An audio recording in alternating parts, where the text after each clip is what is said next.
कि अनुपात क्या होता है और समानुपात क्या होता है। ध्यान दीजिएगा, रेशियो मतलब अनुपात,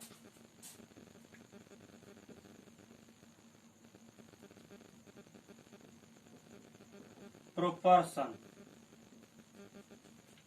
समानुपात।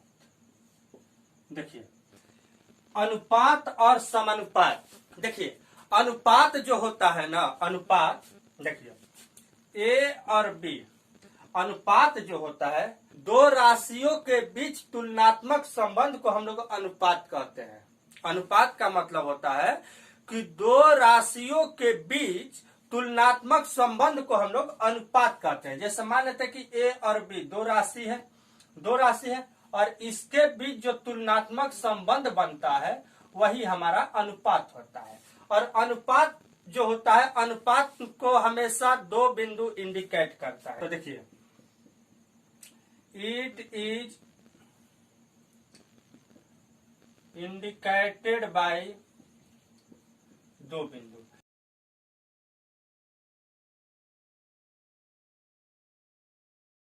अनुपात का मतलब कि ये दो बिंदु सूचित करता है।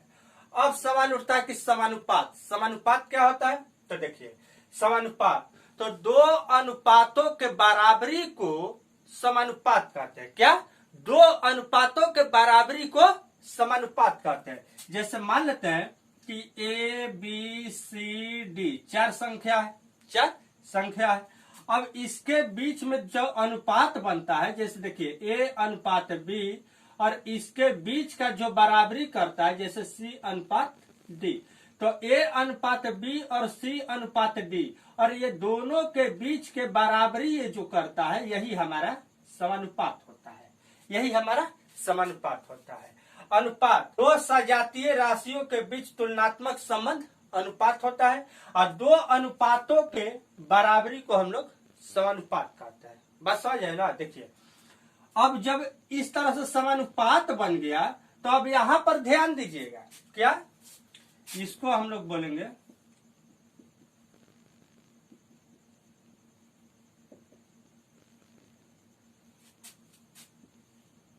समानुपात जो होता है ये चार बिंदु इंडिकेट करता है। समानुपात को चार बिंदु दर्शाता है। अब देखिए यहां पर ए अनुपात बी तो हमने ले लिया, ए अनुपात बी तो हो गया ना। अब देखिए क्या होगा, तो ए अनुपात बी जो है इसको हम ए बराबर बी भी कह सकते हैं, ए बराबर बी भी कह सकते हैं, ए बटा बी भी कह सकते हैं, या ए भागा बी भी कह सकते हैं। व्यक्ति एक ही है, इसका नाम अलग अलग है। देखिए ये जो अनुपात है ना, ये बराबर को ही सूचित करता है, या फिर बटा को ही सूचित करता है, या फिर भाग को ही सूचित करता है। जैसे मान लेते हैं कि दो अनुपात हमारा चार है, दो अनुपात चार है, तो यहां से इसको कटाते हैं तो क्या होता है, एक अनुपात दो होता है ना। अब देखिए अब मान लेते हैं कि अगर यहाँ पर अनुपात है, अगर इसकी जगह पर अगर ये हो गया कि दो बराबर चार, तो बराबर में भी कटता है तो एक के बराबर दो हो जाएगा। यहाँ देखिए यहाँ दो बटा, यहाँ हो गया कि दो भागा चार, तो दो भागा चार, तो भागा को कैसे लिखते हैं, तो दो बटा चार लिखते हैं ना जी, लिखते हैं। तो ये देखिए, तो ये जो अनुपात होता है ना, ये इस सब का एक रूप है। बस समझ गए। अब देखिए अब इसके बाद होता है समानुपात। समानुपात कैसे होता है तो ध्यान दीजिएगा, ए अनुपात बी समानुपात सी अनुपात डी, ये हमारा है, स्पष्ट है, चार संख्याओं का बन गया। दो अनुपातों के बराबरी को हम लोग समानुपात कहते हैं। देखिए यहां कैसे होता है तो देखिए ध्यान दीजिएगा, ए बटा बी बराबर सी बटा डी, इसको इस तरह से भी कर सकते हैं, या फिर ए बटा बी भागा सी बटा डी भी कर सकते हैं, या फिर ए बटा बी बटा सी बटा डी भी कर सकते हैं। देखिए ध्यान दीजिएगा, अगर यहाँ बराबर है, यहाँ बराबर है, तो बराबर है तो इसको देखिए तिरछा तिरछी गुना करते हैं ना, करते हैं, तो ये क्या हो जाएगा, AD बराबर BC हो जाएगा। भागा में है तो भी हम लोग तिरछा तिरछी गुना करते हैं ना, तो यहाँ भी हो जाएगा AD बराबर BC हो जाएगा ना। यहाँ भी इसको देखिए, जो बाटा के नीचे बाटा होता है तो इसको क्या करते हैं, उलट के करते हैं गुना, तो A बाटा में B गुना D बाटा में, ध्यान दीजिए, इसको गुना करते हैं तो AD बाटा में BC हो जाएगा। देखिए ये सबका रूप एक ही हो गया ना, सबका एक ही रूप हो गया। तो देखिए, तो समानुपात में इस तरह से लेते हैं। तो करते क्या है समानुपात में, तो देखिए इतना कुछ नहीं करना है, बस ध्यान देना है कि अंदर को अंदर से गुना करना है और बाहर को बाहर से गुना करना है। जब समानुपात में होता है तो अंदर को अंदर से गुना करते हैं और बाहर को बाहर से गुना करते हैं। देखिए अंदर से अंदर को गुना किए, बाहर से बाहर को, तो A में और D में गुना किए तो AD हो गया ना, AD। अब B में और C में किए तो BC हो गया ना, AD बराबर BC। ठीक है, तो अंदर को अंदर से गुना किया जाता है और बाहर को बाहर से गुना किया जाता है, सिंपल सा बात। अब देखिए, अब इसके बाद हम लोग देखते हैं कि अनुपात कितने प्रकार का होता है, टाइप ऑफ रेशियो। तो देखिए अनुपात कितने प्रकार का होता है,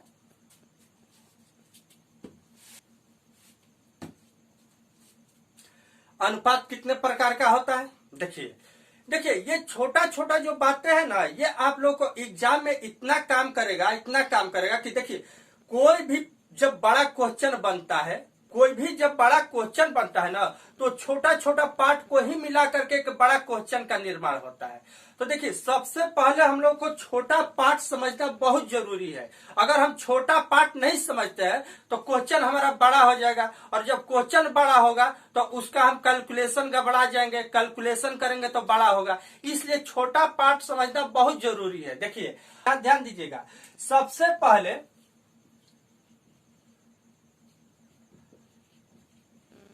कंटिन्यू रेशियो मतलब बीततानुपाती अनुपात, बीततानुपाती अनुपात। अब देखिए ये बीततानुपाती अनुपात क्या होता है। बीततानुपाती अनुपात का मतलब ये होता है कि मान लेते हैं कि देखिए ये BC तीन संख्याएं हैं, ABC तीन संख्याएं हैं। बीततानुपाती अनुपात में कैसे होता है, तो पहला का जो संबंध दूसरा के साथ बनता है, मतलब कि A अनुपात B तो हम बना दिए ना। तो पहला का जो संबंध दूसरा के साथ बनता है, यदि दूसरा का वही संबंध तीसरा के साथ बनता है, तो इस आपसी संबंध को देखिए, जब यहां पर अनुपात हो गया और यहां पर अनुपात हो गया, तो दोनों के बीच क्या आएगा, तो समानुपात का चिन्ह आएगा ना। तो जब समानुपात का निशान आएगा तो देखिए यही कहता है बीततानुपाती अनुपात कि पहला का जो संबंध दूसरा के साथ है, यदि दूसरा का वही संबंध तीसरा के साथ हो, तो इस आपसी संबंध को बीततानुपाती अनुपात कहते हैं। क्या कहते हैं, बीततानुपाती अनुपात। अब देखिए, तो यहां पर क्या करेंगे, अंदर को अंदर से गुना करेंगे और बाहर को बाहर से गुना करेंगे, अंदर को अंदर से गुना करेंगे, बाहर को बाहर से गुना करेंगे, तो क्या हो जाएगा, तो यहां हो जाएगा B² बराबर AC हो जाएगा ना, B² बराबर AC। या फिर इसको हम ये भी कह सकते हैं कि B बराबर √ AC, क्योंकि जब इधर का स्क्वायर हटता है और बराबर के बाद क्या हो जाता है, रूट हो जाता है। जब इधर से स्क्वायर हटाएंगे तो बराबर में क्या हो जाएगा, बराबर के बाद वाला संख्या पर अंदर रूट हो जाता है। तो इसको हम लोग क्या बोलते हैं, बीततानुपाती अनुपात। इस आपसी संबंध को बीततानुपाती अनुपात बोलते हैं। अब जैसे मान लेते हैं कि एग्जाम्पल दे दिया कि 2, 5 एवं x आपस में 2, 5 एवं x आपस में बीततानुपाती है, तो x का मान ज्ञात करें। देखिए क्या करेंगे, कुछ नहीं करना है, बस इसी आधार पर इसको बैठा देना है। कैसे, तो 2:5 समानुपात, और अभी हुआ कि b के जगह पर b यहां भी आएगा, तो यहां हो गया 5:x हो जाएगा ना। 2:5 1, 2, 3 तीन संख्या है, तो 2:5 यहाँ हो गया समानुपात, फिर 5 के साथ x हो जाएगा। तो अब क्या होगा, तो देखिए अंदर को अंदर से गुना और बाहर को बाहर से गुना। तो हम क्या करेंगे यहाँ पर, तो 2x बराबर 25, यानी कि x बराबर क्या हो गया, x बराबर 12.5 हो जाएगा ना, x बराबर 12.5। तो ये होता है विततानुपाती अनुपात। अब जैसे में मान लेते हैं कि हमारा क्वेश्चन दे दिया 7, 5x आर कंटिन्यू रेशियो, इसको कैसे हल करेंगे, देखिए सेम वही क्वेश्चन है क्या, तो 7 का अनुपात बनाएंगे 5 के साथ समानुपात, यहाँ फिर हम 5 का अनुपात बनाएंगे x के साथ। बात समझ आए ना। अब देखिए अंदर को अंदर से गुना और बाहर को बाहर से गुना हो जाएगा, तो कितना हो जाएगा, तो यहाँ हो जाएगा 7x बराबर 25, इससे इसको विभाजित कर देंगे तो x बराबर कितना आ जाएगा, तो 70 के 21 दशमलव बच गया 4 यानी 40, तो 7 5 35, फिर बच गया 5 0, 7 49 हो जाएगा ना, यानी लगभग इतना। अब यही आपका आंसर हो गया। बात समझ गए। तो ये होता है विततानुपाती अनुपात। बात समझ रहे हैं। अब देखिए अब इसके आगे होता है विलोमानुपाती अनुपात, यानी रिवर्स रेशियो, देखिए दूसरा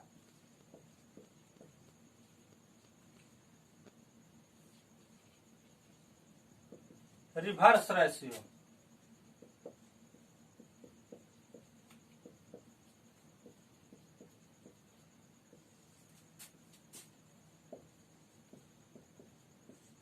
विलोमानुपाती अनुपात, रिवर्स रेशियो।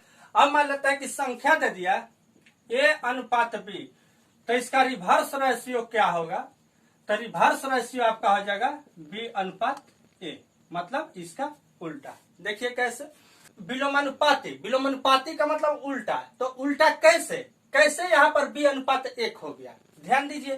तो यहाँ पर हो गया 1 बटा में a अनुपात 1 बटा में b, 1 बटा में a अनुपात 1 बटा में b, समझ में आ रहा है। तो देखिए तो b जो है, तो b यहाँ आ गया, a यहाँ आ गया, तो तिरछा तिरछी जब गुना हम करेंगे तो क्या हो जाएगा, b अनुपात a नहीं होगा, हो जाएगा ना।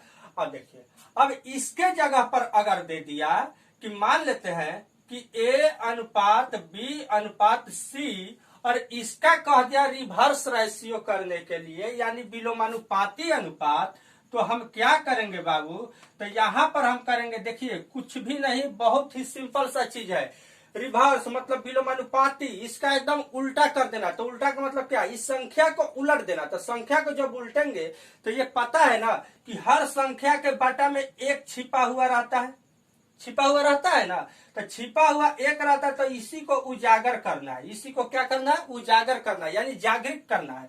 तो जागरूक करेंगे तो यहाँ पर आ जाएगा 1 बटा में a अनुपात 1 बटा में b अनुपात 1 बटा में c हो जाएगा। अब देखिए इतना हो गया, तो यही हमारा विलोमानुपाती हो गया। देखिए मान लेते हैं कि कोई संख्या दे दिया, जैसे 16 अनुपात 25 अनुपात 80, और इसका हमको विलोमानुपाती निकालना है। तो कैसे निकालेंगे, ध्यान दीजिएगा। तो 1 बाटा में 16 अनुपात 1 बाटा में 25 अनुपात 1 बाटा में 80, इसको कर दिया।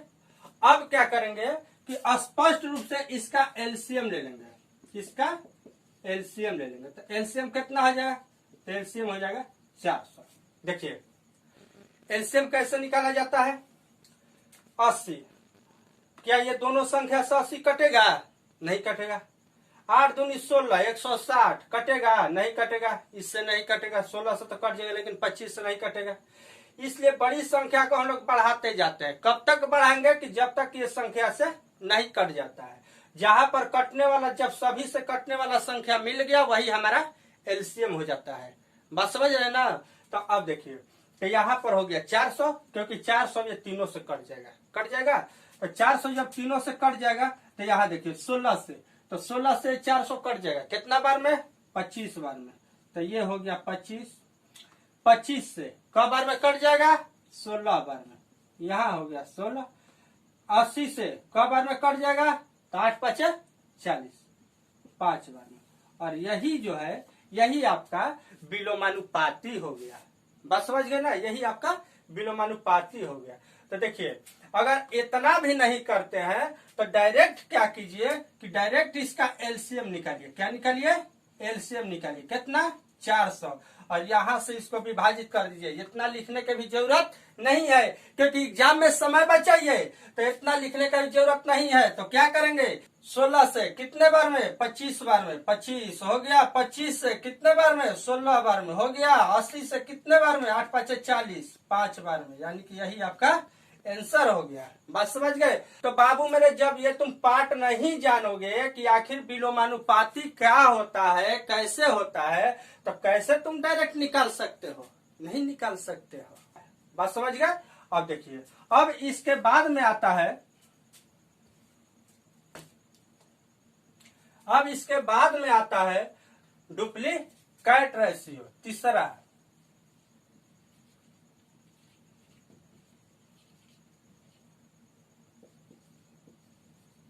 होते हैं वर्गानुपात, वर्गानुपात, द्विघाती अनुपात। बात समझ रहे हैं। डुप्लीकेट रेशियो मतलब वर्गानुपात, या फिर इसी को बोलते हैं द्विघाती अनुपात। बात समझ आए। द्विघाती अनुपात देखिए इसका मतलब क्या होता है। तो जैसे में देखिए मान लेते हैं कि दो संख्या है, ए अनुपात बी है, वर्गानुपात निकालना है। तो वर्गानुपात स्पष्ट है। देखिए तो एक किस शब्द से संबंधित लग रहा है, ध्यान दीजिए। वर्गानुपात मतलब क्या, वर्ग। बात समझ है ना, वर्ग। तो ये जो संख्या है तो इसको हम क्या करेंगे, डायरेक्ट हम वर्ग कर देंगे। स्पष्ट है कि वर्गानुपात मतलब इसका वर्ग करना है। बात समझ गए। तो ए अनुपात बी मतलब कि ए का स्क्वायर अनुपात बी का स्क्वायर, मतलब ये दोनों संख्याओं का स्क्वायर कर देना है। जैसे मान लेते हैं कि 3 अनुपात 7 दे दिया, इसको निकालना है। तो क्या करेंगे, 3 का स्क्वायर अनुपात 7 का स्क्वायर, तितरी के 9 अनुपात 7 49, और ये जो है यही हमारा वर्गानुपात हो गया। बात समझ गए। तो देखिए ये छोटी छोटी जो पार्ट है इसको समझना बहुत जरूरी है, क्योंकि अगर इसको बिना समझे हुए आप चलिएगा तो क्वेश्चन कहीं से भी कुछ भी कर सकता है। तो उस समय आप क्या कर सकते हैं, कुछ भी नहीं। तो देखिए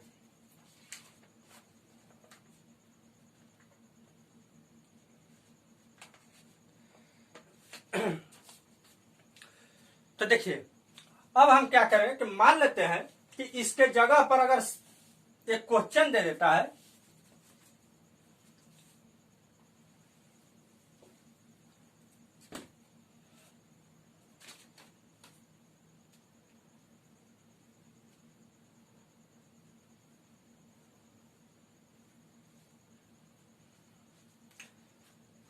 वर्गानुपात। तो देखिए ये छोटे छोटे जो पार्ट है इसको समझना बहुत जरूरी है। अगर नहीं समझते हैं तो फिर आगे एग्जाम में चल करके दिक्कत होगा। क्वेश्चन कैसे देता है, ध्यान दीजिएगा। ए बी सी का वर्गानुपात आय 10,000 रुपया है और उसका आय का अनुपात 3 4 5 है। तो ए बी तथा सी का अलग अलग वर्गानुपात आय क्या होगा। तो ध्यान दीजिएगा कैसे। तो ए बी और सी और तीनों का अनुपात दे दिया है क्या, 3 अनुपात 4 अनुपात 5, और उसका क्या दिया है, वर्गानुपात, वर्गानुपात आय दिया है। तो देखिए इतना के बराबरी ना करेंगे, क्या करेंगे यहाँ पर। तो ये तो हो गया आपका अनुपात यानी रेशियो, और इसका वर्गानुपात यानी डुप्लीकेट रेशियो। वर्गानुपात। वर्गानुपात क्या हो जाएगा, तो देखिए 3 का स्क्वायर तितरी के 9, 4 का स्क्वायर चर चौके 16, 5 का स्क्वायर 50 25 हो जाएगा।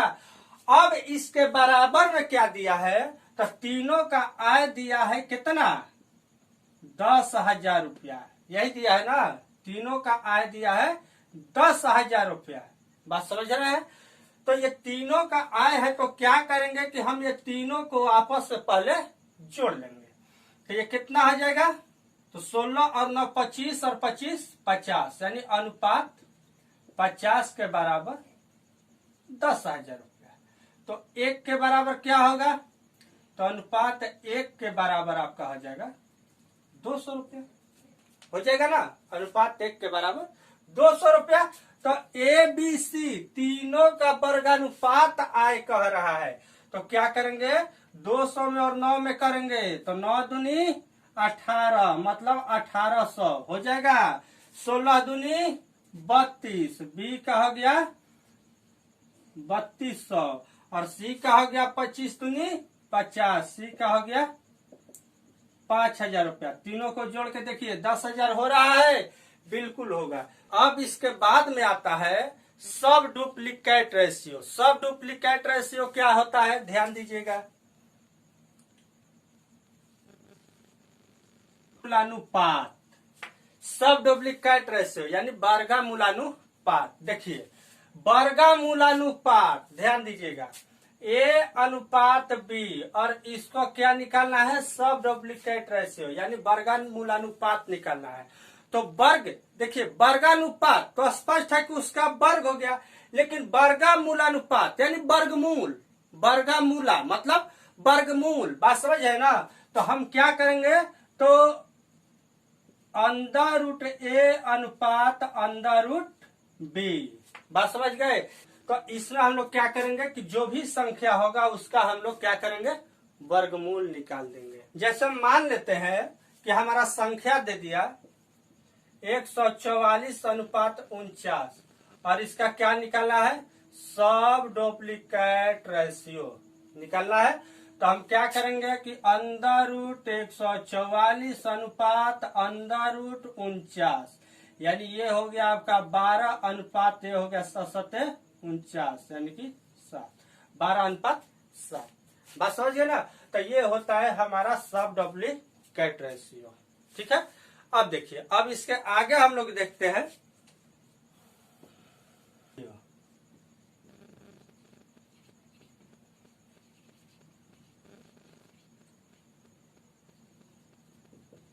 रेशियो यानी घनानुपात या त्रिघाती अनुपात या त्रिघाती अनुपात। बस समझ है। ट्रिप्लिकेट रेशियो मतलब ट्रिप्लिकेट, तो घन पर क्या होता है, 3 गो होता है ना, घन अनुपात। बात समझ गए। तो अब देखिए क्या करेंगे कि ए अनुपात बी अगर दिया है तो इसको हम लोग क्या करेंगे, तो ट्रिप्लिकेट रेशियो में ए का क्यू अनुपात बी का क्यू, मतलब जो भी संख्या है उसका घन कर देना है। घन मतलब क्यू, बात समझ गए। तो जो भी अगर संख्या है उसका क्यू कर देना है, ठीक है। तो ये होता है हमारा घनानुपात अनुपात। जैसे मान लो कि 2 अनुपात 3 दे दिया और इसका निकालना है क्या, ट्रिप्लिकेट रेशियो। तो 2 का क्यू अनुपात 3 का क्यू करेंगे, तो 2 दूनी के 4, 4 दूनी 8, और तितरी के 9, 9 तिया 27 हो जाएगा ना। यही हमारा इसका आंसर होगा। अब इसके बाद एक होता है सब ट्रिप्लिकेट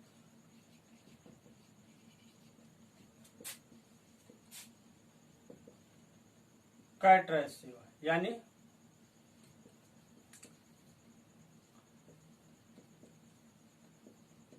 घनामूलानुपात। सब ट्रिप्लिकेट रेशियो मतलब घनामूलानुपात। देखिए कैसे, तो मान लेते कि ए अनुपात बी दिया है और इसका घनामूलानुपात निकालना है। तो ध्यान दीजिएगा यहाँ पर क्या निकाल रहे हैं, सब ट्रिप्लिकेट रेशियो। तो इसको हम क्या करेंगे कि अंडर रूट ए, मतलब क्या, इसका घन निकालना है। तो यहाँ घात में क्यों रहता है ना। अब यहाँ पर अंडर रूट बी, मतलब यहाँ पर भी क्यू। और इस तरह से हम लोग घनमूलानुपात निकाल देते हैं। तो मान लेते हैं कि संख्या है 216 अनुपात 343, 216 अनुपात 343, इसको घनमूलानुपात निकालना है। तो क्या करेंगे, 216 अनुपात अंडर रूट 343, यहाँ घात में क्यों होगा। तो ये हो जाएगा आपका 6 और ये हो जाएगा आपका 7, और यही आपका आंसर हो गया। बस समझ गए ना। अब देखिए, अब इसके आगे होता है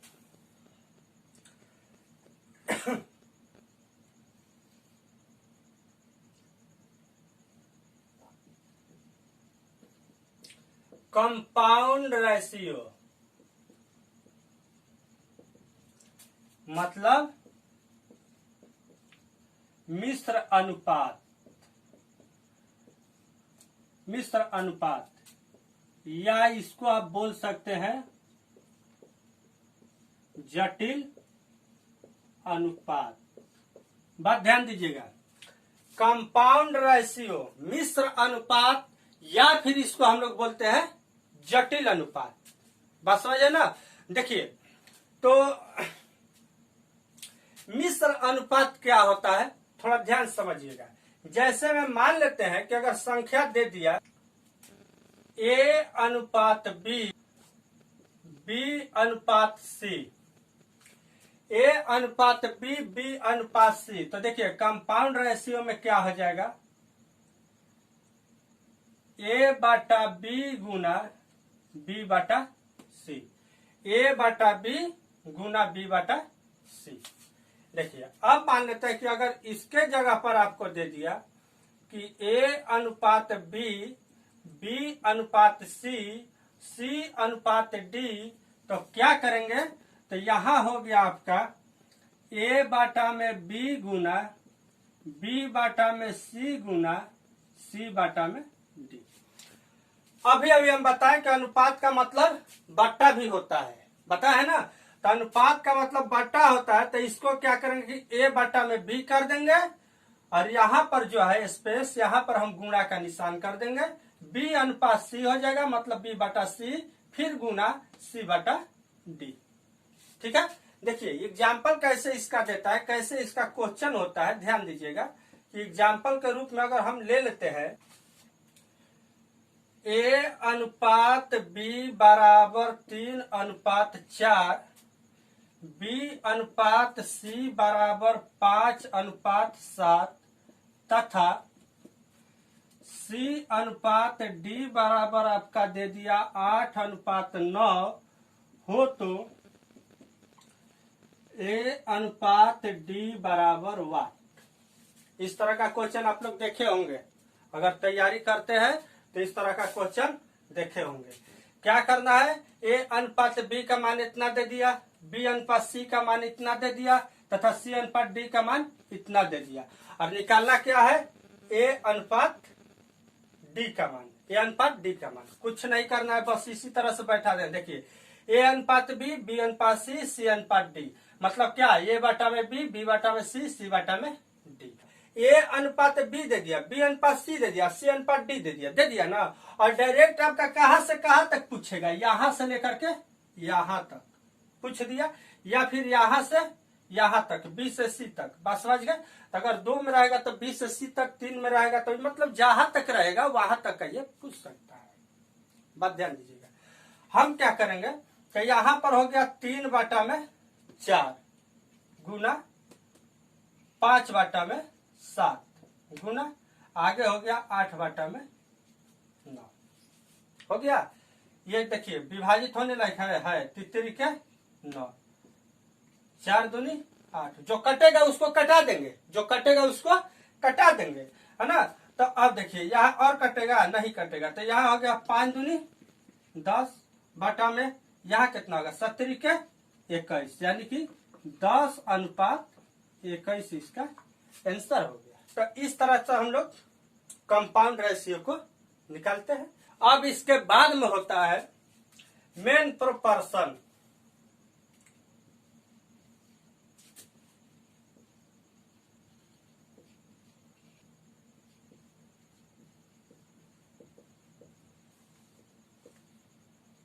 यानी मध्य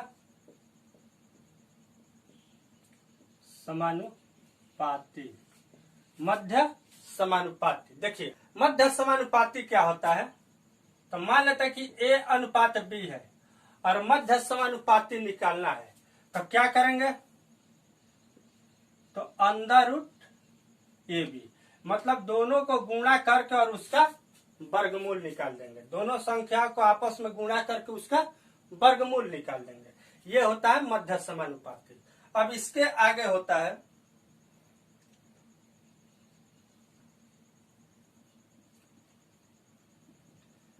थर्ड प्रोपोर्शन। थर्ड प्रोपोर्शन तृतीयानुपात। तृतीयानुपात, देखिए तो तृतीयानुपात तो ये कैसे निकलता है। तो मान लेते हैं कि A और B दिया है और तृतीयानुपात निकालना है, या फिर तृतीयानुपाती निकालना है। तृतीयानुपात निकालने को बोल दे या फिर तृतीयानुपाती निकालने को बोल दे, तो दोनों कंडीशन में यही रूल रहेगा। तृतीयानुपात और तृतीयानुपाती ये दोनों का आता है, ठीक है। तो अब ध्यान दीजिएगा कि A और B दो संख्याएं हैं।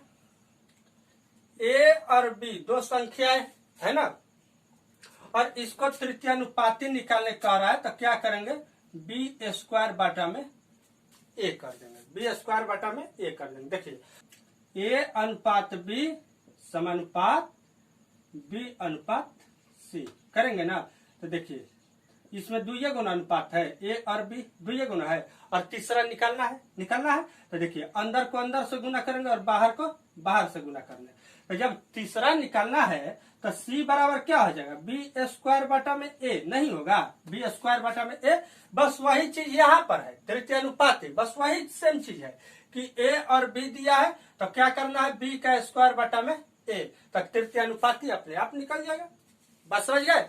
अब देखिए जैसे मान लेते हैं कि संख्या है हमारा 16 और 24 का तृतीयानुपाती निकालना है। 16 और 24 का तृतीयानुपाती निकालना, तो क्या करेंगे, 24 गुना 24 बाटा में 16, 8 दूनी 16, 8 के 24, और फिर हो गया ये 12 दूनी 24, यानी 12 तिहाई 36, और यही आपका तृतीयानुपाती हो गया। ये तो हो गया तृतीयानुपाती।